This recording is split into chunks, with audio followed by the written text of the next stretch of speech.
Well, good afternoon, everybody. This is the members' meeting. We hold every time we have a conference, whether it's the Even Numbers HIV Science meeting or the International AIDS conference meeting, which, as you all know, will be in Amsterdam in 2018, and we look forward to seeing you there as well. But it's my pleasure as the president of the International AIDS Society to welcome you here this afternoon. This is both pleasure and business, in that it's always lovely to meet you, to give you an opportunity to ask us, for you to pose your questions to us, to make sure that we're on point in terms of meeting your needs as our members. But it's also, there's some business we need to do. We are a member society, and there is business that needs to be conducted in the next hour or so. And then we'll go back to pleasure, because there will be an opportunity for networking and for some social time together thereafter. I'm joined this afternoon first of all, with my president-elect, Dr. Anton Pozniak, and an illustrious panel here, and Anton will go on to explain who our guests are. But pertaining to that, I just want to explain that the Joep Lange Memorial Lecture has now, for this year, been incorporated into the IAS members meeting.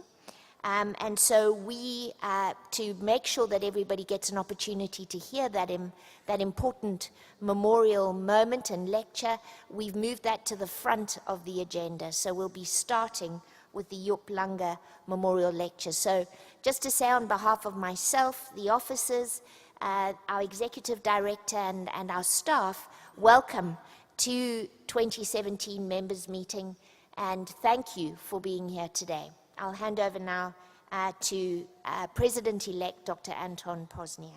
Thanks very much, Linda Gale, and good afternoon. It's with my greatest pleasure to introduce Dr. Maureen Goodenow, who served as the NIH Associate Director for AIDS Research and Director of the NIH Office of AIDS Research, OAR, since July 2016, and I met you a year ago.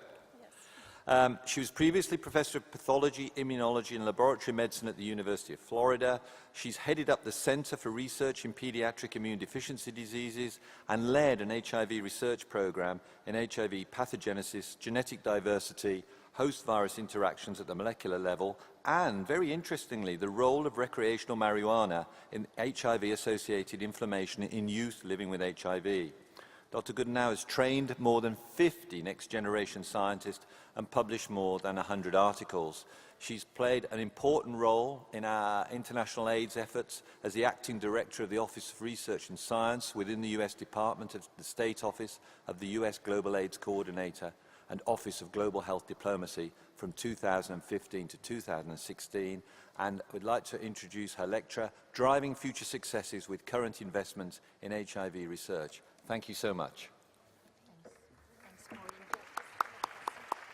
You'll find your slides ready there.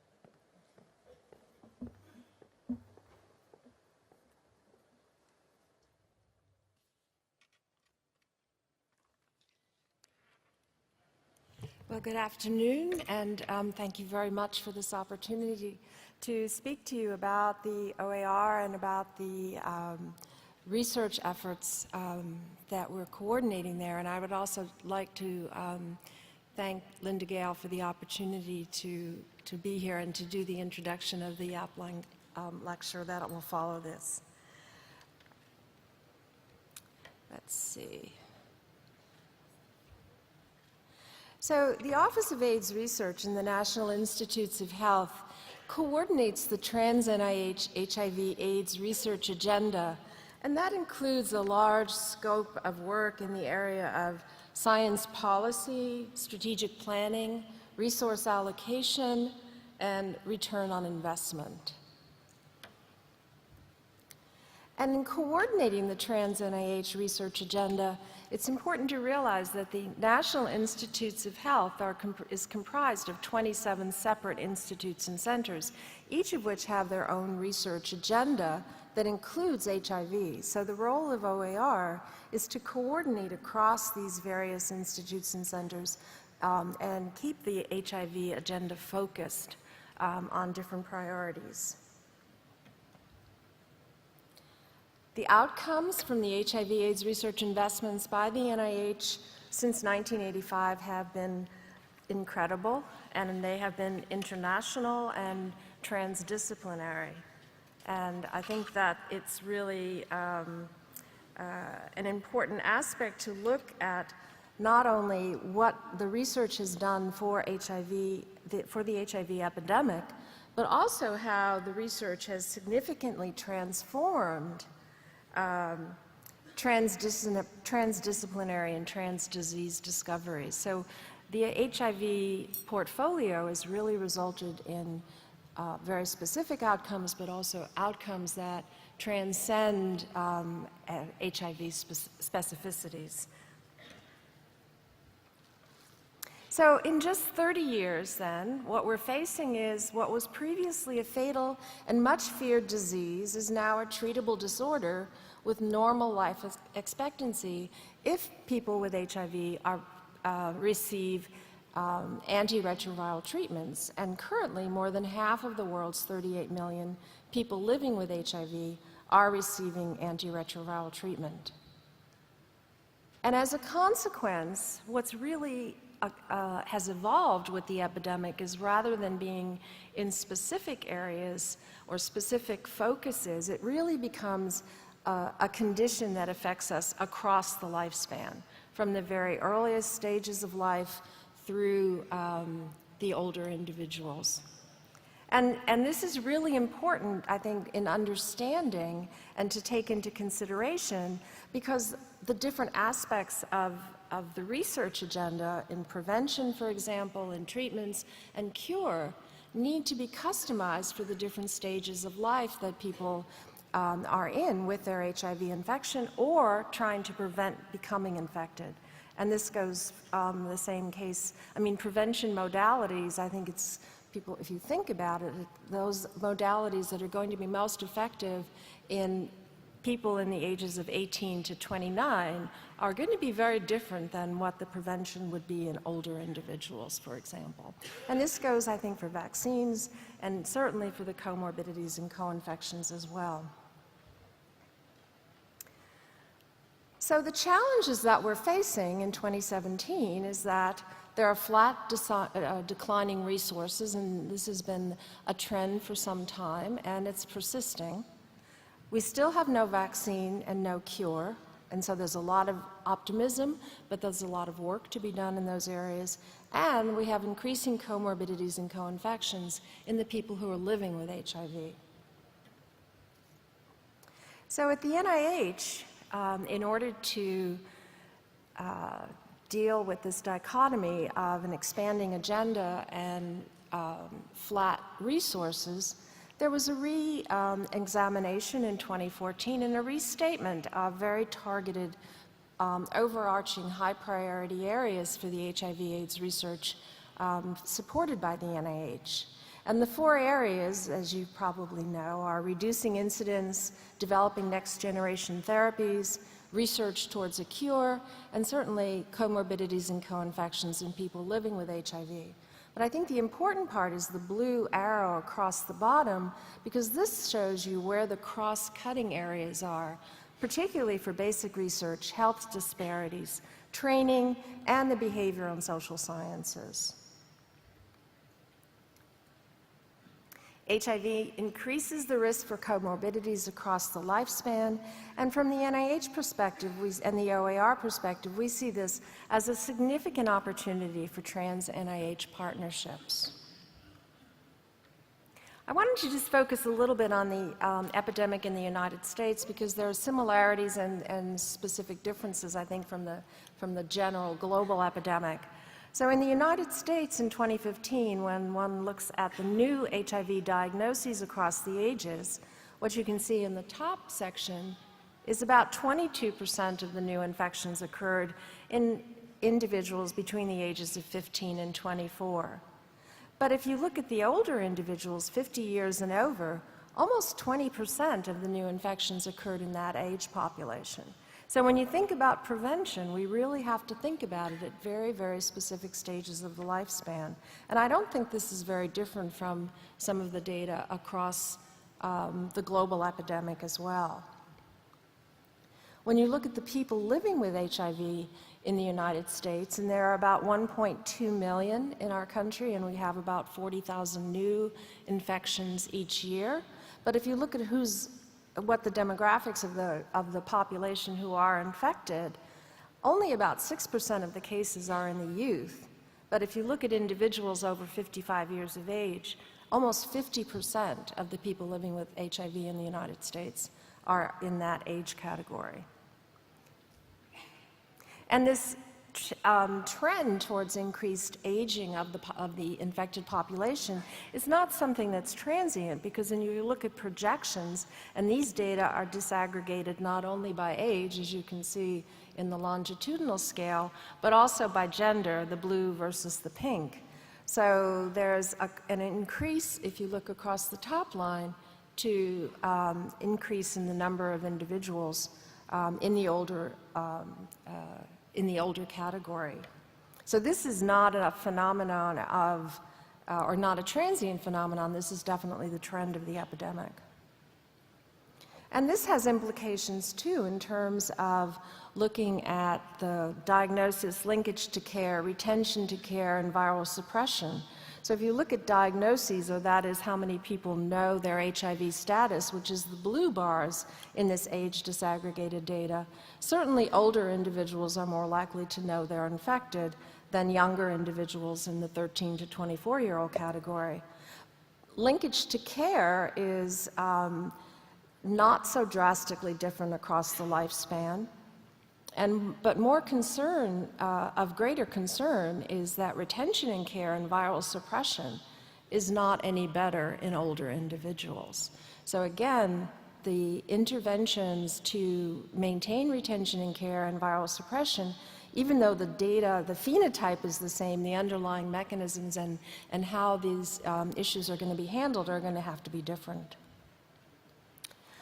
So the OAR's really major mission is to advance research that impacts health outcomes of the HIV epidemic. And the action plan for the future includes a number of action items, in particular aligning the research with the epidemic, expanding partnerships with the community, continue the momentum in prevention, including vaccines, PrEP, behavior and social sciences research, reduce the complications of HIV infection. And then also, I think it's really important that we start looking at promoting urgency to change the status quo.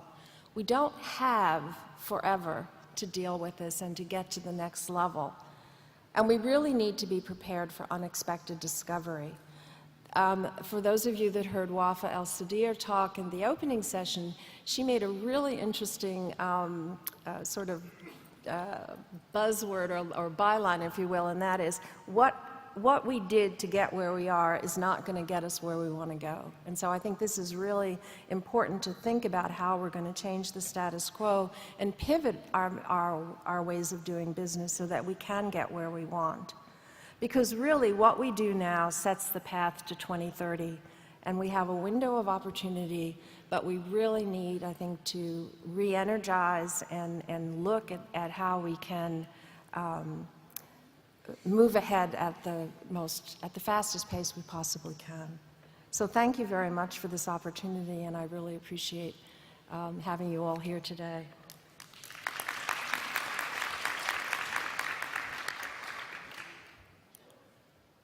Oops, I don't think. Somebody will help you more. Okay, thank you. So now it is a really great pleasure for me to be able to introduce the Joep Lange Memorial Lecturer today. The Joep Lange Memorial Lecture honors Professor Joep Lange, who was tragically killed aboard the Malaysian Airlines flight MH17 on July 17, 2014, just 3 years ago. Professor Lange was an early proponent of universal access to HIV treatment, and through his research built a body of evidence to prove the transformative effect treatment can have on people living with HIV. In 2001, he founded the Farm Access Foundation, a not-for-profit organization that worked to improve access to HIV medicines in developing countries. Professor Lange served as president of the IAS from 2002 to 2004, which was a period that saw the organization grow and modernize its approach to hosting what has become the world's largest scientific conference focused on HIV. His partner, Jacqueline van Tongeren, was also killed aboard flight MH17. She also was a passionate HIV advocate, devoted to strengthening human resources for health and improving the health workforce. Their deaths were a tragic loss to the fight against HIV globally, and the following lecture will showcase how Joep's work and energy has influenced the other HIV professionals, and one in particular, Dr. Jintanat Anavoronish. Dr. Jintanat, as she likes to be called, is the Associate Director for Therapeutic Research at the U.S. Military Hospital Research Program in Maryland, so she's a neighbor in Bethesda. She's the co-director of Search at the Thai Red Cross AIDS Research Center in Bangkok, professor of internal medicine at the University of Amsterdam in the Netherlands, and clinical professor of pediatrics at the University of Maryland in Baltimore. Her primary research interests are in acute HIV infection, early treatment, neuro-AIDS, and HIV cure. She earned her medical degrees at Prince of Songkla University in Thailand and did her pediatric residency at the University of Chicago and fellowship in allergy and immunology and clinical laboratory immunology at Baylor College of Medicine in Houston. She obtained her PhD degree at the University of Amsterdam. Dr. Jintanat, like her beloved mentor, has worked at the interface of basic science and clinical care, translating carefully done work on acute infection into work bridging cure, prevention, and improving in clinical outcomes for acutely infected individuals.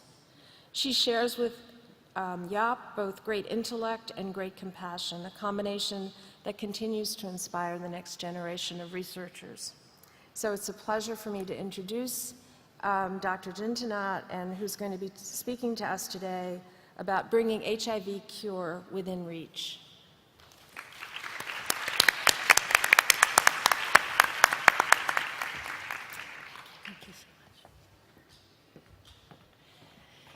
Thank you so much, and it's truly an honor to have the opportunity to give this Joep Lange Memorial Lecture. And I would like to share with you how Joep and Jacqueline enriched my life and tell you about HIV cure research that I know Joep was very interested in. And the story of HIV cure is really a story about people. And people like Joep, who was a visionary, who dreamed big and never let anyone tell him that it cannot be done. When I think of Joep, I think of Joep and Jacqueline because they were a team and a wonderful team. And I think of how they treated me like family, more than what I would expect a mentor to do. I think of when Joep and Jacqueline would come in Joep's big van at 6 in the morning to pick my family and me up at the airport, and the time he spent to translate my PhD summary from English into Dutch, and which he did for other PhD students from Thailand as well. And my Thai colleagues and I think of the way he treated us as equals. And Joep never assumed that he knew better than us of what would work in the Thai context. But he really brought good people and good ideas to help us advance our research. And I started working at HIVNet in 2000, and this is an organization that Joep co-founded with Professor Prapan Panupak and Professor David Cooper. And it has really pioneered the HIV clinical research in the region and provided access to ART to so many people way before ART was available in Thailand.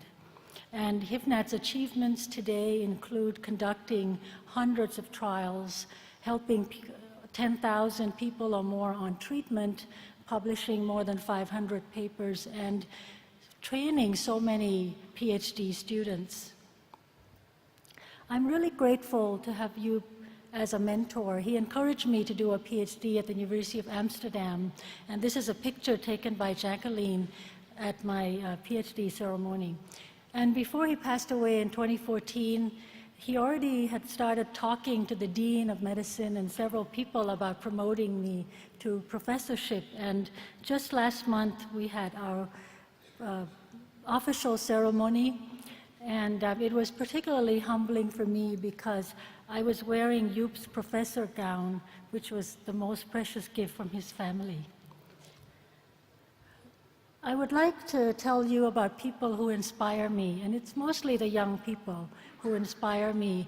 And this girl, Bua, and her family, they were helped from a very young age, supported for their living costs and education by Art Aids Fund, which is a Dutch-based charitable organization that Joep helped to bring to Thailand and connected us to the founder, Mr. Han Nefkins.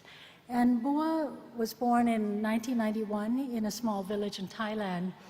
She was a happy child who loved to paint.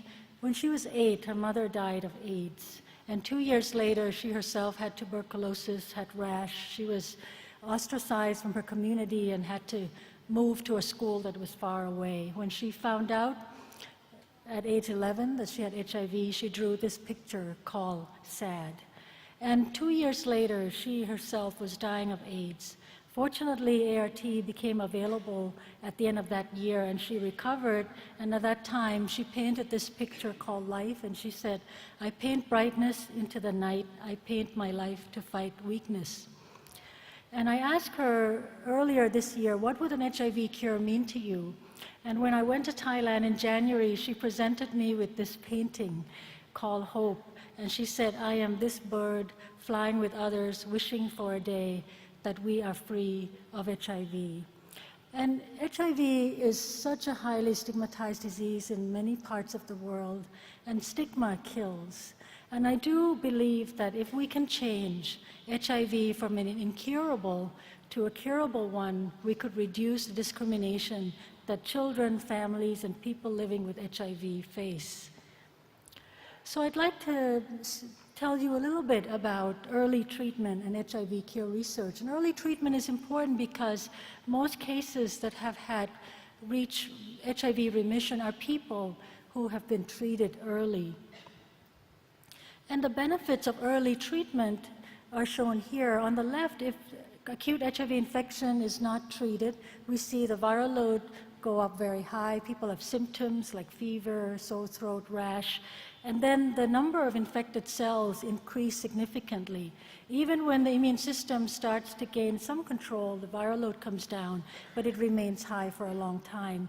In people who are treated in acute infection, the viral load comes down faster, the symptoms go away more rapidly, the reservoir size is smaller, and we actually stop the virus from mutating and from further damaging the immune system. So Joep was, of course, among the first to start working on primary HIV infection, and this paper from 1991 described the features that we continue to see and describe today. And I had to smile when I read this, saw this paper in 1998, and what they say here is still very much what we're working on now. Lymph node as the major reservoir site, looking at the CNS, and the fact that we would need immune-stimulating agents to try to reactivate the reservoir. So I'd like to touch on our study in Bangkok, RV254 Search 10, that Joep was very supportive of. And this is a study that we screen a large number of samples from people who walk into the Thai Red Cross Anonymous Clinic for HIV testing. And we work very fast to confirm diagnosis and offer treatment that same day or the next day. And this is important because when people are treated early, they have low reservoir, they have less viral escape, their immunity is more preserved. But because the HIV medication suppresses the viral load so fast, they haven't had enough time to develop enough immunity against HIV. So what else can we do? And we know that actually among the cells in the body, the number of cells that are infected with HIV and those that we want to have to kill the infected cells are actually low. So how do we help the immune system find the target cells? And what we do need is ability to generate persistent immune surveillance that can get rid of any cells that become reactivated and start produce virus. So I'd like to talk briefly about 4 strategies that are being studied to kill infected cells. The broadly neutralizing antibodies, the bispecific antibodies called DART, engineered T cells, and vaccines. So we know that the body makes natural antibodies, and shown in green here, but it cannot keep up with the virus that's changing all the time. And we know that some people can make antibodies to a wide range of viruses, and shown here in the multicolor Y. These are called broadly neutralizing antibodies, or BNAbs. And BNAbs are now being produced. They have been shown to suppress viremia in people. We can use BNAbs to capture virus in the blood, or also attach itself to a cell that is infected and clear it by immune mechanisms. And at this meeting, our group presented some data on VRC01 BNAbs in early treated ties that show a trend towards a longer time to viral load rebound when people interrupt treatment. And this provides basis for future strategies using combination BNAbs, ones with higher potency, ones that can be given just a few times a year. And there are also novel delivery platforms that are being studied now, like mRNA delivery system, that potentially could just need a very small milligram dosing that could actually reduce the cost significantly. Now, another way that people are studying to try to generate persistent immune response is through viral vector. So here you can imagine that a viral vector that has BNAb could be injected into the muscle. Then the muscle could start producing the antibody for the lifetime of that cell. Now, there are a lot of studies trying to improve this, and particularly having an off switch, because we need to be able to turn off the activity if there's side effects. But it could be a game changer if only one shot is needed for long-term treatment. Another way that is being studied is bispecific antibody. So here, one arm of the antibody binds to an HIV-infected cell. The other arm binds to a T cell. The beauty of this is that it can grab any T cell. It doesn't have to be HIV-specific. It doesn't have to be MHC dependent. So it increases the chance of killing by several magnitudes. One of the best ways to generate persistent and long-term immunity is by vaccines. And so the idea here is that we want to give vaccine to generate antibodies, both neutralizing and non-neutralizing antibodies, as well as cellular response that could eliminate infected cells. And the field has learned tremendously from the RV144 trial in Thailand that is informing the development of both preventive and treatment vaccines. And our group in Thailand, we're doing a couple of studies now in early treated ties. One is Ad26-MVA vaccine to see whether it could help people get to remission when they interrupt treatment. Another immunotherapy is dendritic cell. This is taking the person's own dendritic cells, load them with HIV-conserved peptides, give them back to the same person for the same objective. And this type of immunotherapy has been used successfully in treating cancers. Another strategies that have been used successfully in cancer, the cancer field, is engineered T cells. And this is a CAR T cell that the T cell receptor has been re-engineered to present part of a BNAb. And what this does is that it redirects the CD8 T cells to an infected cells and make it into a better killing machine. So what might be possible in the future?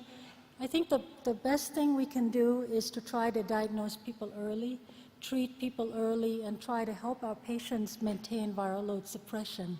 But what else can we do? This is an example of an infant. I think the best thing to do is to give antibodies, which is an immediate immunity that could perhaps reduce the HIV reservoir and help eliminate infected cells. We might also need adjuvanted vaccines that could promote HIV-specific CD8 T-cell responses, as well as perhaps reverse some latency that making the immune intervention more effective. In people who've been on long-term treatment with viral load suppression, we might need additional therapies such as latency reversing agents, other antibodies, and cell and gene-based therapies. So it is an exciting time with so many scientific discoveries. In prevention, the field is testing dozens of trials of BNAbs and vaccines, as well as long-acting ARVs. In treatment, we're getting better and better with diagnosing people earlier. We'll have even more potent ART, long-acting ART. And in remission, we've learned from many cases in remission, there are some that were reported here as well, and as well as the Berlin patient, and there are many novel strategies now that are being tested. And I do believe that together we can push for continued scientific discoveries that one day will help make HIV cure a reality and take us to the end of AIDS. The advances in HIV cure research are only possible because of the participation of people in our trials. And I'd like to share with you an interview with a young man in Thailand who is in our acute HIV infection study. And he talks about what it means to him to be part of a study that is related to HIV cure.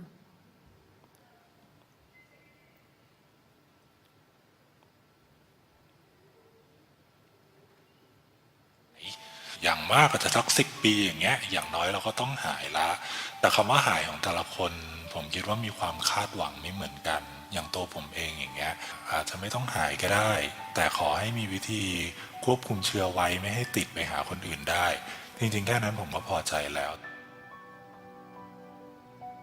คือตอนที่ได้รู้รายละเอียดของการเริ่มแรกเราก็พอรู้แล้วแหละว่าเราจะเป็นหนึ่งในผู้ร่วมทดลองแล้วถึงจะรู้ว่ามันมีโอกาสหายน้อยก็เถอะแต่ก็ผมว่ามันดีกว่าเราไม่ทำอะไรเลยนะถ้าเกิดว่าเราได้เป็นคนที่ไปอยู่ในการทดลองตรงนั้นน่ะผมว่ามันก็เป็นเรื่องดีนะถึงแม้ว่ามันอาจจะมี side effect อะไรแปลกๆที่เราอาจจะยังไม่รู้ก็เถอะแต่ผมว่าอย่างน้อยมันก็ได้ทำประโยชน์ให้กับคนอื่นแล้วก็มันก็มีความรู้สึกว่าตัวเองไม่ทำอะไรเลยรับยาอย่างเดียวไม่มีส่วนช่วยอะไรให้การรักษาของโรคนี้มันดำเนินต่อไปได้การไม่ต้องกินยาไปตลอดชีวิตเปลี่ยนชีวิตเราไหมเปลี่ยนครับเพราะผู้ติดเชื้อทุกคนมีความรู้สึกว่าตัวเองต่างจากคนทั่วไปก็คือการที่พวกเราเนี่ยต้องทานยาไปตลอดชีวิตเพื่อที่จะควบคุมระดับเชื้อไว้ถ้าเกิดว่าเปลี่ยนวิธีไปเป็นอีกวิธีหนึ่งที่เราไม่ต้องทานยาไปตลอดชีวิตละก็ถือว่าจะทำให้เราใช้ชีวิตได้ใกล้เคียงกับบุคคลทั่วไปมากขึ้นสิ่งที่อยากจะบอกทีมแพทย์แล้วก็ผู้วิจัยในโครงการของ HIV ขอขอบคุณมากๆที่ทุกคนช่วยผลักดันแล้วก็ช่วยให้มีการวิจัยใหม่ๆเพื่อที่จะรักษาผู้ติดเชื้อมากขึ้นเรื่อยๆผมคิดว่าโครงการใหม่ๆที่ออกมาในอนาคตเนี้ยจะช่วยผลักดันให้คุณภาพชีวิตของผู้ติดเชื้อทุกคนน่ะดีขึ้นเรื่อยๆ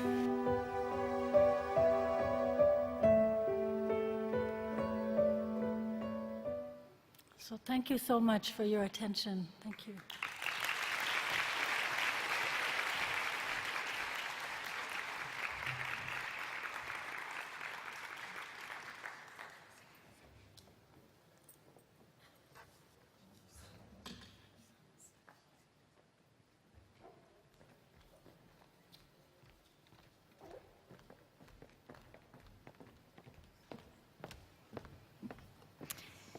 Jintanat, Maureen, that was really inspirational, and I have a feeling that Joep and Jacqueline, as ever, is smiling upon us and upon our efforts and guiding us as a field as we move forward. So thank you for beautiful words, but also fantastic science, which keeps us, I think, grounded and working hard.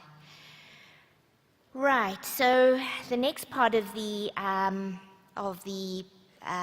presentation involves what I think the IAS has got really good at doing, and that's recognizing people who are doing excellent work. And I would like to welcome Professor Francois Dabiz, Director of the French National Agency for Research on AIDS and Viral Hepatitis, the NRS, to join me in announcing the winners of the 2017 IAS NRS prizes.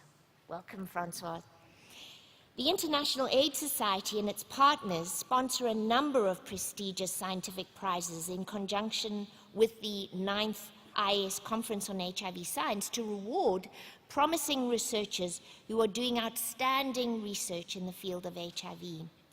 More than 35 years into the epidemic, there is a need to foster a new generation of HIV researchers, I'm sure we all agree on that, who will be able to support and continue our fight against HIV. The $2,000 IAS NRS Young Investigator prizes are aimed at supporting young researchers under 35 years of age who demonstrate innovation, originality, rationale, and quality in the field of HIV research.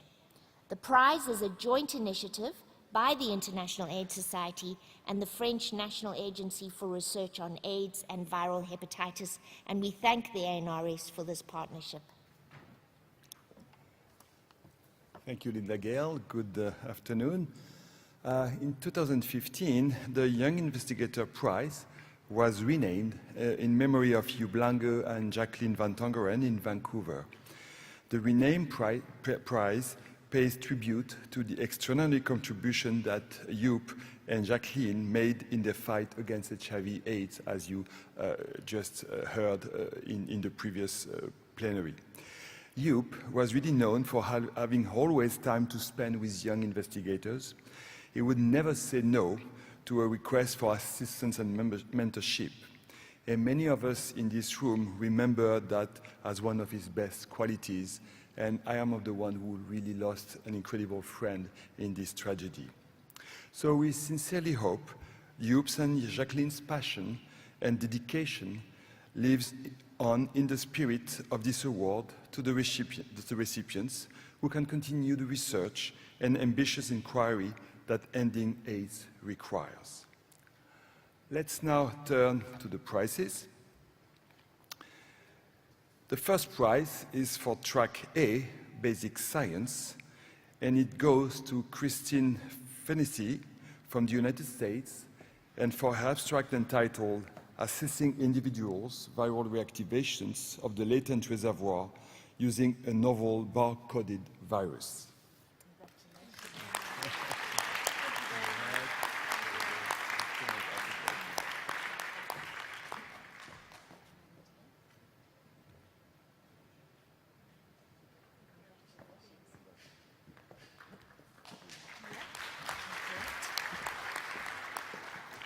This is terrific.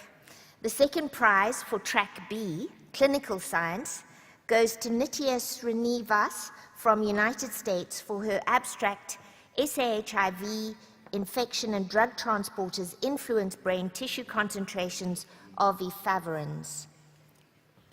Congratulations.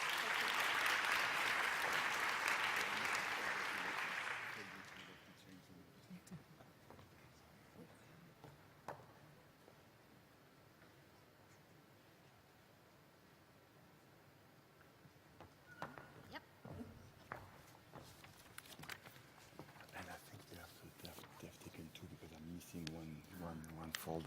Yeah.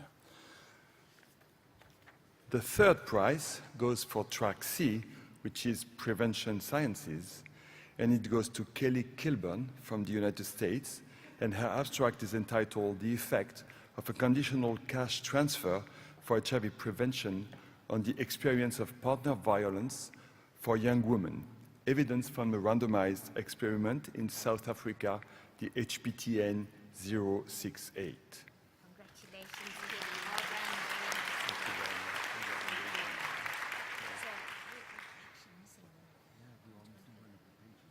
Sorry about that, Kelly.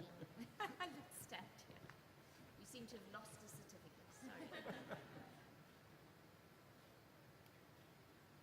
It will come your way, I'm sure.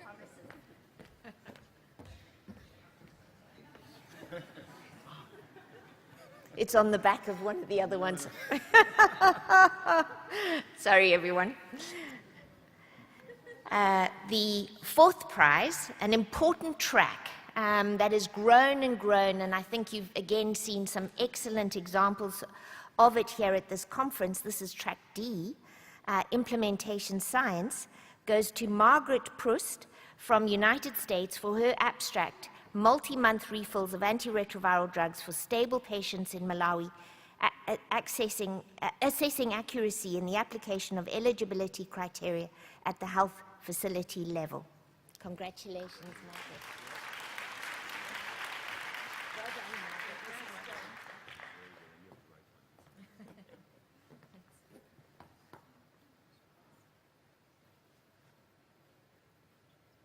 Great. Perhaps you can line all the tracks up here.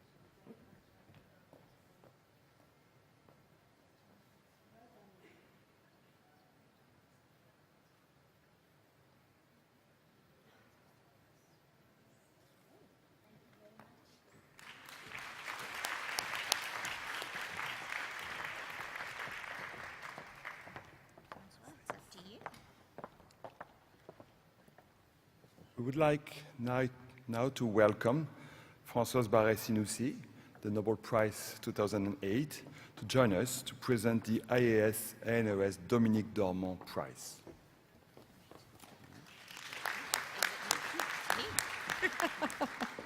We're doing a little bit of a shuffle here, so bear with us. So the $5,000 IAS ANRS Dominique Dormant Prize is funded by Dominique Dormant Association to support young researchers working on chronic conditions in humans, with a particular focus on the interface between HIV and other chronic diseases. The prize highlights researchers who demonstrate originality, rationale, quality, and a multidisciplinary and integrative approach in the field of HIV and AIDS research. Dominique Dormant, maybe some of you in the room remember his name. He was the doctor who took care of Rock Hudson in France. Many of you don't remember or never heard about Dominique Dormant. He was a clinician of the Army Health Services and head of the Neurovirology Research Division at the CEA, the Atomic Energy and Alternative Energy Commission in France. Dominique initially trained in oncology, immunology, and biochemistry, was dedicated to pathophysiology of transmissible disease, in particular MAD-CoR. He was internationally acclaimed indeed for his work on prions, but his early commitment to HIV/AIDS research has been also very important. As a principal investigator of the very first antiretroviral drug trial, he was also a pioneer in developing the SIV macaque model to advance our knowledge on HIV and AIDS transmission and pathogenesis in Europe. Over the course of his exceptional career, Dominique was a very strong advocate of translational and multidisciplinary science and of evidence-based intervention. His devotion for science to the benefit of humankind, achievements, spirit, and modesty should be remained as a remarkable example for the young researchers in the world.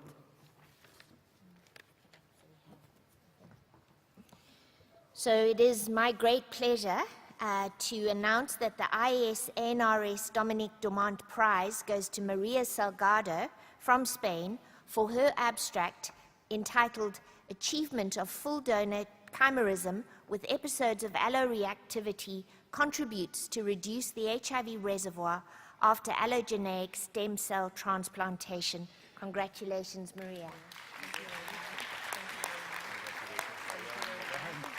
Congratulations,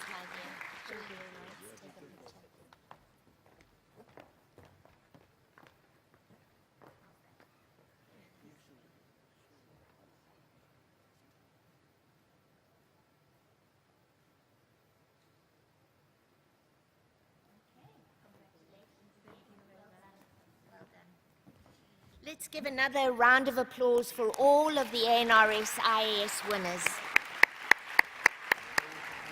I think they've all gone. Right, that concludes the prize part of it. I'm going to come back.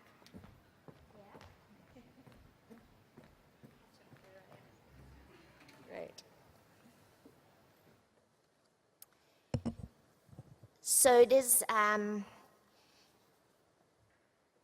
pleasure, but at the same time with sadness, that I bring one of our governing council members onto the stage to do the next part of our program. And I'm going to call on Marina Klein to do this.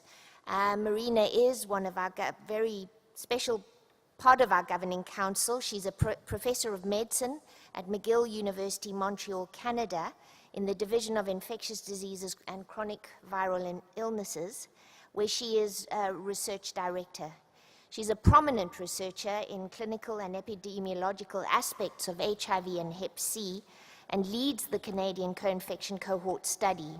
She's the national co-director of the CIHR Canadian HIV Trials Network. Dr. Klein is an IAS Governing Council member, as I've mentioned, but also very importantly, and you saw evidence of her work and in fact have done for the last 4 years since she has co-chaired our IAS HIV co-infections and comorbidities working group, and that has witnessed in the terrific pre-conferences that we've put on for the last 4 years. I'll hand over to you, Marina, for this part. Thanks, Linda Gale. It's with great sadness that I stand with you today to pay tribute to Mark Wainberg, a world-class scientist, a tireless leader in the fight against HIV/AIDS, a fantastic mentor, a colleague, and a very dear friend. Mark's accomplishments are almost too numerous to list. When I was preparing for this memorial, I looked back through years of correspondence and letters that I'd written on his behalf over the years, nominating him for yet another important award. And without hyperbole, these went on for pages and pages and pages. I also read and have been inspired by many heartfelt and excellent tributes to Mark that have been published by his colleagues and former students shortly after his untimely death on April 11th in Bal Harbour, Florida, where he was vacationing with his family. And I hope in this brief tribute to paint for you a picture of a truly remarkable man, drawing from my personal knowledge of him and on many stories from his friends and colleagues. Mark Wainberg was director of the McGill AIDS Center, professor of medicine and microbiology and immunology at McGill University, and head of the laboratory for HIV research on AIDS at the Lady Davis Institute, Jewish General Hospital in Montreal. He served as president of the International AIDS Society from 1998 to 2000. Mark began in the field of HIV as a basic scientist. Pictured here is really quite young, but not that much changed as he grew older. But he grew to be so much more. One of those exceptional individuals who was able to move science out of the lab and use it effectively to advocate for change and influence policy. After spending a sabbatical as a visiting science in Robert Gallo's lab in the National Institutes of Health in 1980 to 81, Mark established the first HIV laboratory in Canada. In 1989, his team was involved with the identification of 3TC, one of the most widely used antiretrovirals to this day. His work also contributed to the field of HIV resistance and helped identify many of the mutations responsible, such as the M184V mutation and its contribution to reducing viral fitness, alternative drug resistance pathways in non-subtype B HIV, and most recently, the slow emergence and high fitness cost of dolutegravir resistance. One might also wonder if he wasn't secretly working on a youth serum, given how little he changed over the years. Throughout his career, he remained a productive and very prolific scientist, author on an astounding 580 manuscripts in peer-reviewed publications, 309 book chapters, reviews, and editorials, and commentaries. Mark Wainberg is a name that can be found on the editorial boards of nearly every HIV journal at some point in their history. Together with Dr. Kwante Jang, he started the journal Retrovirology, and he launched the Journal of the International AIDS Society shortly after his term as president of IAS, and remained its editor-in-chief until his passing. During his tenure, JIAS has emerged as a preeminent journal in the field, with an impact factor now surpassing AIDS and J-AIDS and closing in on CID. Mark was a generous collaborator. His passing leaves an enormous void within the Canadian and international research landscapes. Indeed, he was instrumental in founding or leading all of our major research societies in Canada over the course of his career. He was involved in the Canadian HIV Trials Network from its very beginning. He was the first chair of the Scientific Review Committee and then chaired the steering committee from 1998 to 2008. He was president of the Canadian Association for HIV Research and served as a co-chair of CANFAR's Scientific Advisory Committee for more than 25 years. Pendant des années, Marc était co-directeur du réseau SIDA, maladies infectieuses et fonds de recherche en santé du Québec. Il a initié les Journées québécoises, une activité francophone annuelle d'échange de connaissances entre chercheurs français et québécoises impliqués dans la lutte contre le sida. Marc a toujours fait preuve d'une remarquable ouverture vers ses collègues francophones. À haute voix, il a insisté que la langue ne devrait pas être une barrière dans la collaboration scientifique. Il a nourri un rapport à longue durée avec l'ANRS et la revue, et en reconnaissance de ses efforts, il a été nommé chevalier de la Légion d'honneur en 2008. He was also made an officer of the Order of Canada, our country's highest civilian award. In 2016, he was inducted into the Canadian Medical Hall of Fame for having revolutionized our understanding of HIV at a medical, epidemiological, and political level. For all these accomplishments, you might think he never slept. Well, maybe he didn't, but there's no question he was always energetic and ready to take on the next challenge.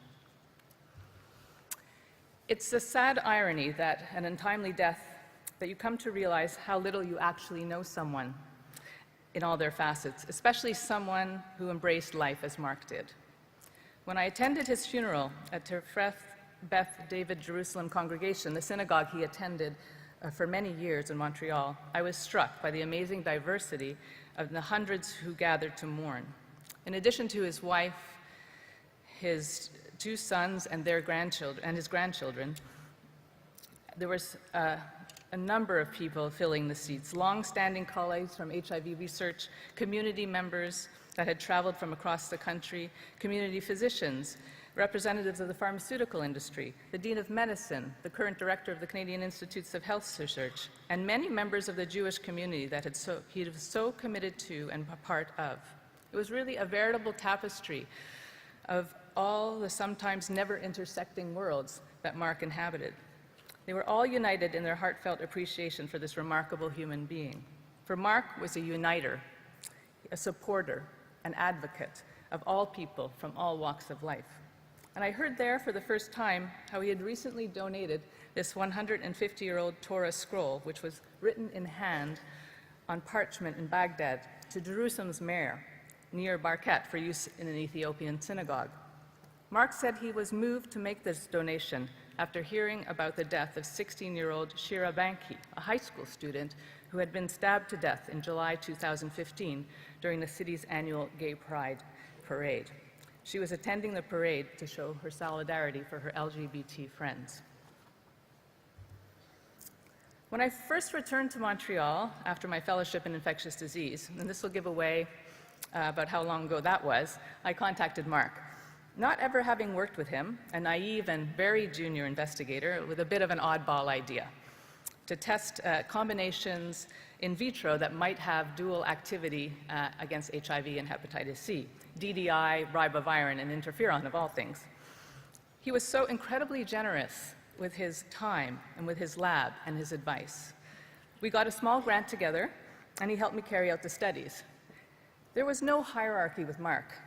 If you had a good scientific question, he didn't care who you were.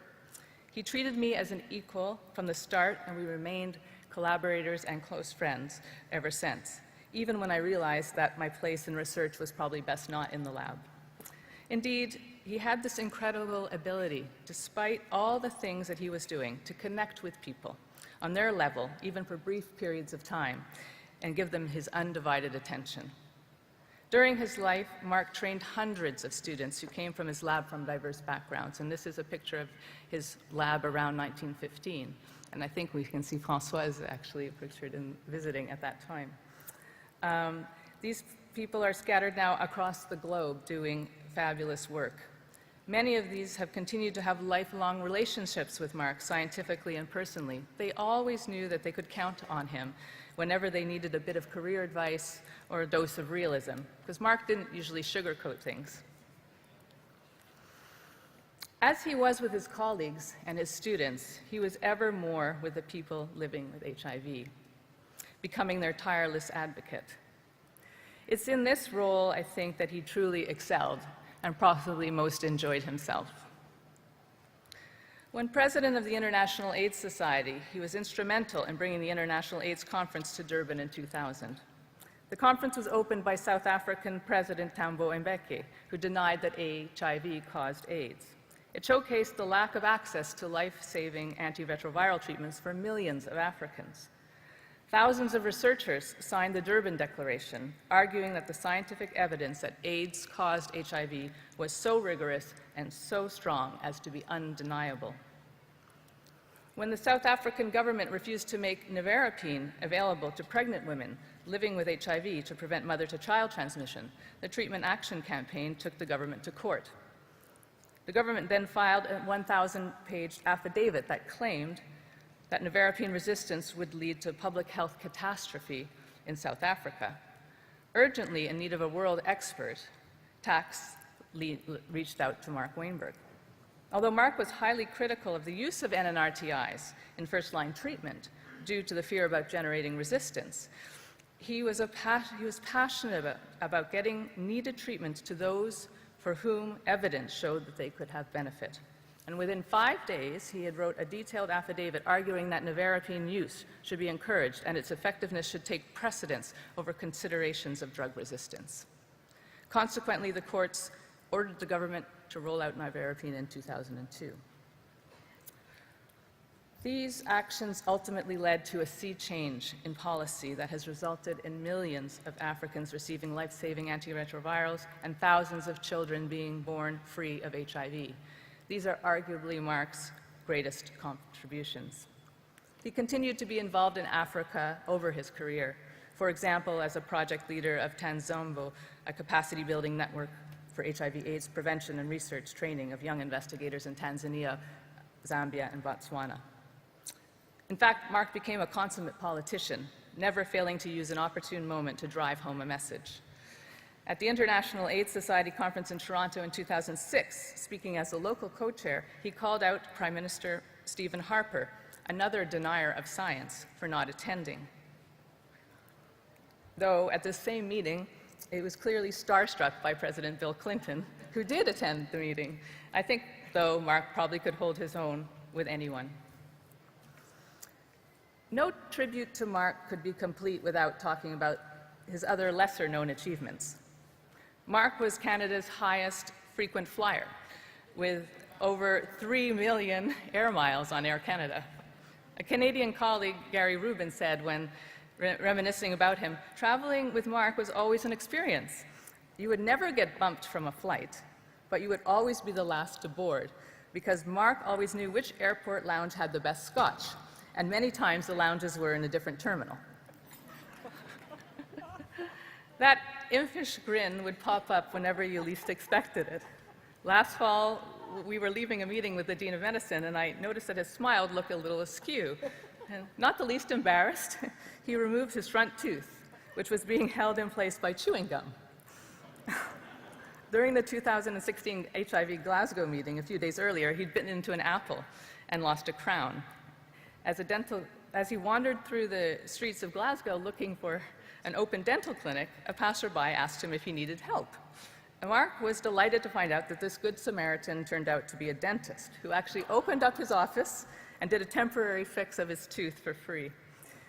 Only Mark could find a dentist willing to work on a Sunday in Glasgow. In 2001, as president of the Canadian Association for HIV Research, Ken Rosenthal initiated the Mark Wainberg Lecture Award to honor the veteran leader in the fight against HIV/AIDS, the voice fighting AIDS publicly since the earliest days. And every year since, Mark would bestow this award, always with a great sense of humor. In 2015, if you can see it here, when awarding the award to Bill Cameron, he shed his usual blue blazer and appeared dressed entirely in black and wearing Birkenstocks. Bill's signature uniform you will recognize if you know him. And then he proceeded to give him as a gift 2 new black shirts, telling me he thought that it was time that he updated his wardrobe. This past April, during his last public appearance, he joked, as he did every year, that he was giving the Mark Wainberg Memorial Lecture. Very much alive, he called out to various colleagues in the audience looking for those who were older than him, of which he found that there were still a few. Never seeming to age himself, he joked about, and I don't know if you can see it here, the highest rated doctor in New York City being a hair transplant surgeon. Pictured here without any hair, which suggests that he was clearly reserving his work for his patients. And maybe Mark was making some comment about his receding hairline, though he still was looking pretty good. Then he went on to do what he loved, to promote and recognize a colleague for their contributions, for he did this throughout his career. And this time was Dr. Julie Bruneau. And that was the last time I saw Mark. For a few days later, he flew to Florida to spend time with his family for Passover, and he drowned in the ocean in which he loved to swim. Mark leaves us a tremendous legacy. His children, his grandchildren, countless successful trainees, millions whose lives are better because of his work and advocacy. But perhaps for me, his greatest legacy is how he inspires me not to be complacent, to speak out against injustice, to use the power of science to influence those who seek to deny, to give voice to those who have none, and to keep on speaking until things change. Let's all pledge to continue to do his great work. Thank you.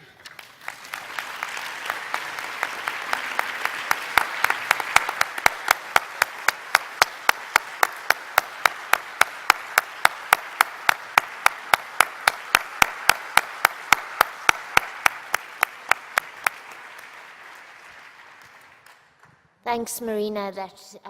You said it beautifully. Mark will be remembered, and thanks very much for doing that for us today. And I'll hand over now to Anton. Yeah, it was extremely moving for all of us that know Mark and didn't or not met him. It was a wonderful tribute. Thank you. It's a pleasure of mine to introduce the IAS Treasurer, Celia Christie Samuels, who's a professor of pediatrics at the University of the West Indies in Jamaica. She's also a physician who works at the West Indies Hospital, and she trained in the West Indies as well as at Johns Hopkins and at Yale. She's been a member of the Governing Council representing Latin America and the Caribbean up until 2016, where she took office, and I'm very pleased about this, as the IAS Treasurer in July 2016, and I invite her now to come and give the accounts. Thank you so much, Celia. Colleagues, it is indeed my pleasure, my privilege, and my honor to present to you the IAS 2016 finances on behalf of the Finance Subcommittee, which also consists of Dr. Alex Muganzi and Dr. Roy Chan. Thank you. The audit that was performed in 2016 by KPMG was clean. I will now present a summary of the audited financial statements, and then I will ask of you to approve the financial report and also the external auditors for 2017. Before you, we have a summary of the consolidated income and expenditure account.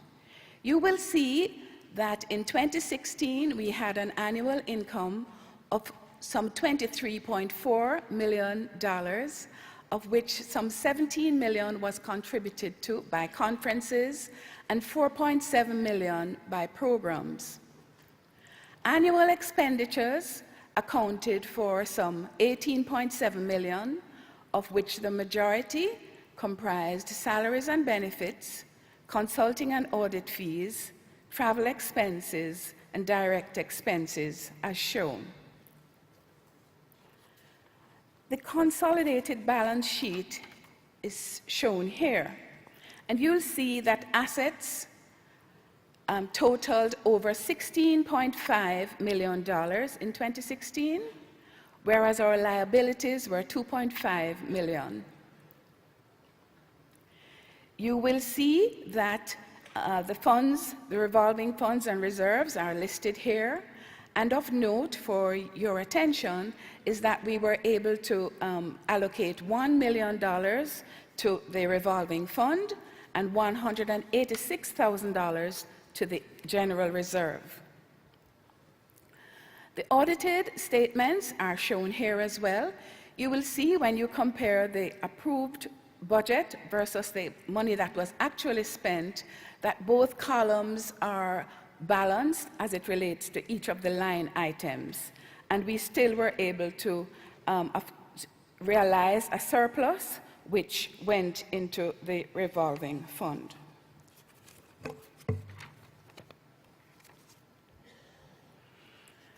The IAS general reserves and the 2016 allocations are summarized here. Going into 2016 in January, we went in with about $1.2 million. And over the year, we realized from the Secretariat $53,000 surplus, and from AIDS 2016, $133,000 surplus. Our HIV programs are all balanced at the moment, and we also have a general reserve, a total general reserve at the end of the year, which totaled over $1.4 million. We also have restricted allocations, and some of these will be used to support low and middle income fees and support for the Global Village, and this amounts to some $430,000. We also have allocated about $250,000 for AIDS 2016 follow-up activities, $200,000 for the ICT roadmap and security assessment, and also for the customer relationship management system, $380,000. Some additional figures are there also for your attention. And so the IAS members meeting is very important for us. One function of this meeting is for us to approve the financial statements, which have already been reviewed and approved by the Governing Council, and which I now ask for your formal approval. Are there any dissenters? Thank you. Another function of the IAS members meeting is the approval of the external auditors that will conduct an annual audit of the accounts of the IAS. The external auditors deliver a written report of the audit findings to the general members meeting within 6 months after each accounting year end. The commercial year runs from January 1 to 31st December. And I am now asking you for formal approval of the KPMG as external auditors for 2017, and this has already received the approval of the Governing Council. May I have your approval? Are there any dissenters? Thank you. Any dissenters? None? And just to remind you that the details are in this booklet, the annual report, that I believe all of you have in your hand at the moment. Thank you so very much for your kind attention.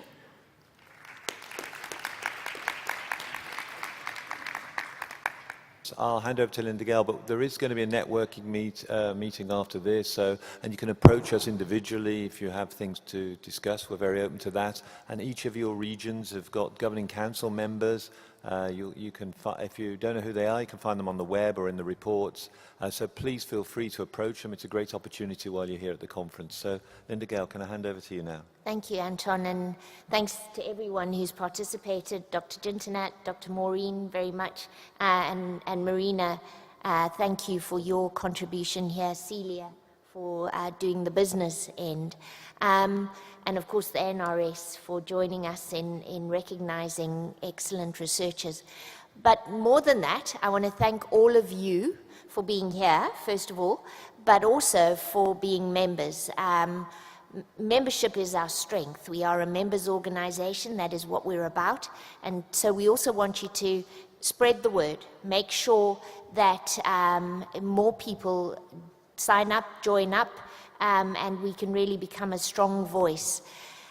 In summary, in case you haven't kind of got it, we are in good health financially, and in our business model. I think we're doing what we are supposed to do. I hope you agree as a result of today. Things are buzzing at the Secretariat. The Journal has a all-time high in terms of its impact factor. The programs are looking really very exciting, and in the last year or so we've added more programs that we really feel are aligned to your needs and to the cause. And so what remains is to do two things. First of all, to thank Owen in his leadership, his direction, and his extraordinary staff. I have to say, it really is a pleasure to deal with the staff of the International AIDS Society. So I'd like to congratulate the team. I also want to thank the Governing Council for your stewardship, for your guidance, for making sure that we stay on the straight and narrow. Anton, Chris in your previous role, and Francoise as the most recent president before Chris, Celia also as one of the officers here with Owen, and the executive GC and GC more broadly. So thank you all for your contribution over the last year. I want you to remember 3 words as we step out and move towards the net. It's very easy. If you stand in the lift and somebody says to you, what is it that the IAS does? You only have to remember 3 words: science, people, progress. Those are the 3 words, and it sums up everything we do. And I think you've heard today beautifully how science, people, and progress comes together. You've heard about wonderful people who existed and unfortunately have left us, but they epitomize this terrific coming together of science, humanity, and progress, moving us forward. And you all embody this. This conference really embodies this. And so my charge really would be, as we join hands and go forward, that we remember the science is important because we care about the people and we want to see and move forward, progress forward towards the end of AIDS. So thank you everyone for being here. We will now move, before you all leave, it's very important to note you will get refreshments and we'll have an opportunity to share ideas more intimately. And we'd really like you to connect with your regional members and GC representatives. The room where we're going to is room 342, in room 342, and I hope you've learned how to navigate around the Congress. I don't know if anyone has any more details of how to get to room 3, but I think there'll be signage. If you go to the 3rd floor and you look for the alcohol. There it is. Okay, so 3rd floor, everyone. We'll see you there, and see you later for the end of the conference shortly. Thanks.